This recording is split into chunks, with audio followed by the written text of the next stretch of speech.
First appearances deceive many.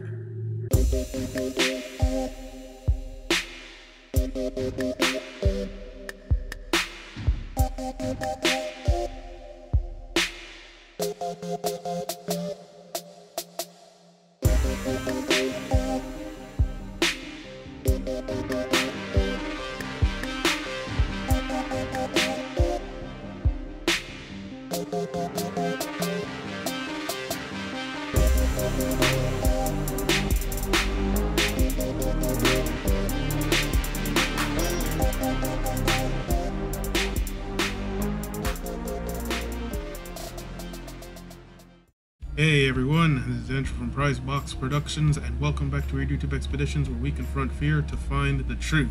Now, if you're wondering, why am I not wearing my hoodie right now? It's because I live in Florida and it's like 90 degrees. The air conditioner is on and it's basically being no help whatsoever. I was wearing it before and I had to take it off because it got too hot. So basically that's the whole reason why I'm like this now. If anybody's wondering, probably not.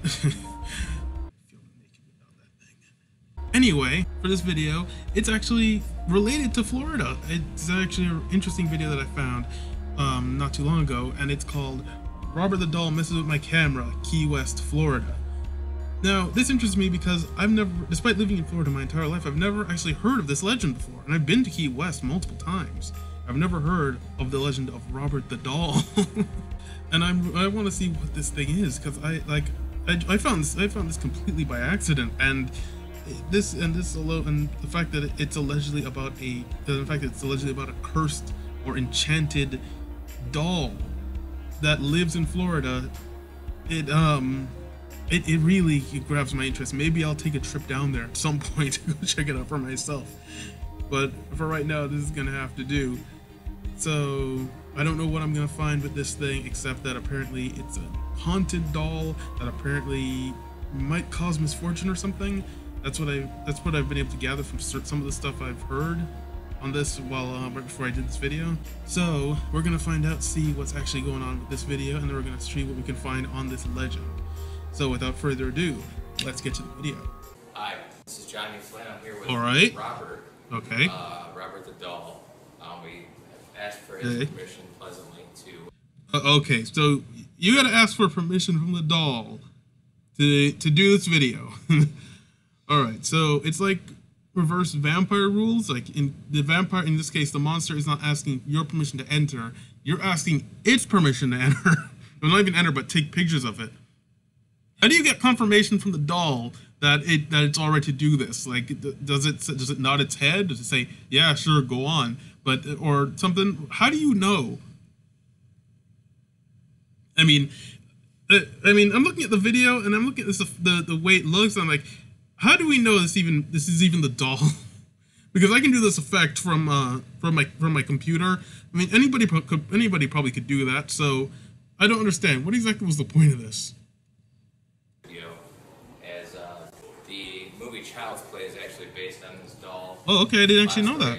That he actually has a living soul. So here we okay, how does that work? I'm a little bit freaked out right now. How does the living soul? Does the thing have a living soul? Power headband on and my power balance bracelets. Oh, sure.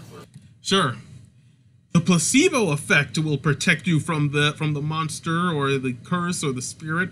That's how it works. The placebo effect from a elastic band that has been found to basically be completely useless.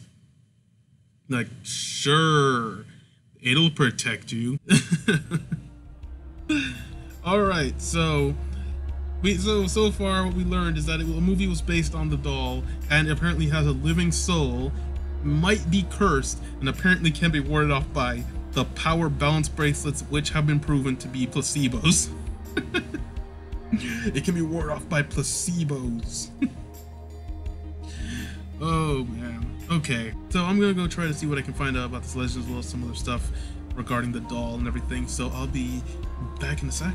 All right, I'm back, and I found some interesting stuff.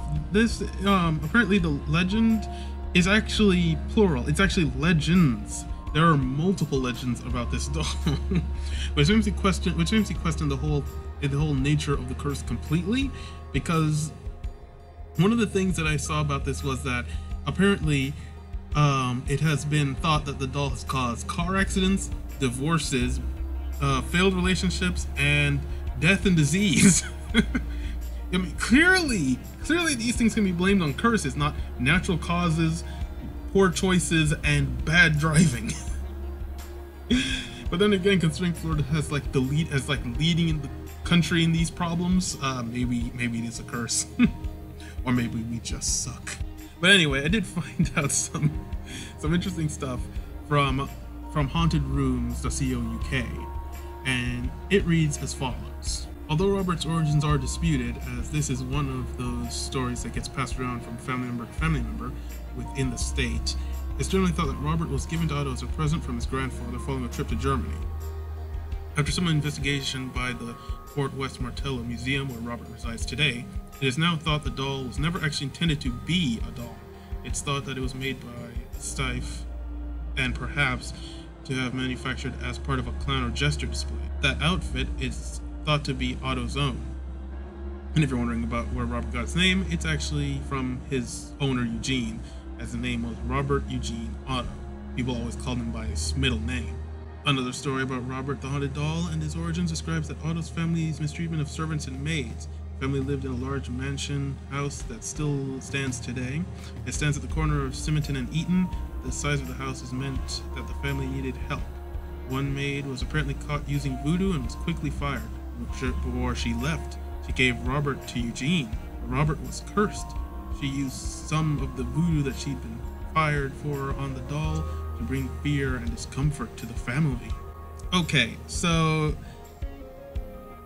I don't think that's how voodoo works, because the whole nature of voodoo dolls, it turns out it doesn't have much of a place in voodoo from what I've heard about it. It's not like something that's centric to voodoo, to either Haitian or Louisiana or New Orleans or Louisiana voodoo or anything. It's not really central to that. It's more or less something that was picked up later on and it's used as part of it, but it wasn't something that was central to those practices. So I doubt it's a voodoo doll. Like, seriously. I mean, those were just something that came up later on that's been associated with it, but without any type of like research done into it in general. However, it does go on to say, Robert the Haunted Doll is well known for being more than a little spooky, but in the beginning things seemed a little bit more innocent, like any other child friendship between a boy and his toy. Eugene took Robert everywhere with him, and even thought Robert the doll was probably a little bit larger and unwieldy for a boy his age. Eugene was to be around 8 when given Robert, and Robert stands here around 3 feet tall. He was never seen without his beady-eyed companion in tow. Eugene was often heard whispering to Robert, which entirely normal. It was only when a deep voice was heard answering back to Eugene that things started to get a little bit strange.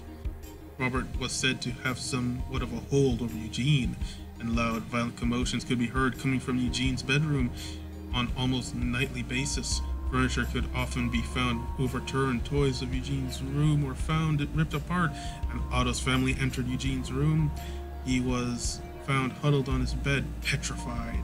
Okay, so what we know about the doll and the legend is that the doll might have been possessed by a demon or something, or may have been cursed by a voodoo priest or by a voodoo priestess or something.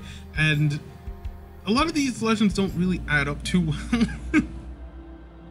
All these legends kind of don't really overlap too well, and a lot of them sort of conflict with each other. And the whole nature of it saying that it's cursed, being that it caused car accidents, failed relationships, divorces, disease, and death. Those are all things that can just happen. I mean, it feels like a bit of like a lack of responsibility to be saying that all these things were caused because of a doll. Like, oh, sorry, I didn't mean to rear-end you. It was the cursed doll I saw in Key West 3 years ago. Or the divorce judge like, oh, it's not my fault I cheated. It was the cursed doll in Key West I saw like a decade ago. Like, it's ridiculous. No, I don't understand where the nature of the whole photographing thing came from, because honestly, that doesn't seem to overlap into the legend too well. It seems like something somebody just made up, and I don't understand. Like I said, I don't understand where all this notion that that everything regarding this thing, like this doll, somehow causes all this stuff. I mean, I've been in car accidents before, and I've been sick before for certain things, and I never saw the doll. I never took pictures of it, yet it happened anyway. It couldn't just be that these things will just happen whether you see the doll or not. I mean, it doesn't make sense. I mean, it doesn't make sense to me that the whole notion that the doll will cause it just because of something minor. And how do you know the doll will respond if you ask it for permission? I mean, the only thing we have to go off is the video that we just saw, and which is obviously fake, which is obviously the effects are fake, because I can fake it. I'll do it right now. See? This is what it will look like. I can do that from the editor I have.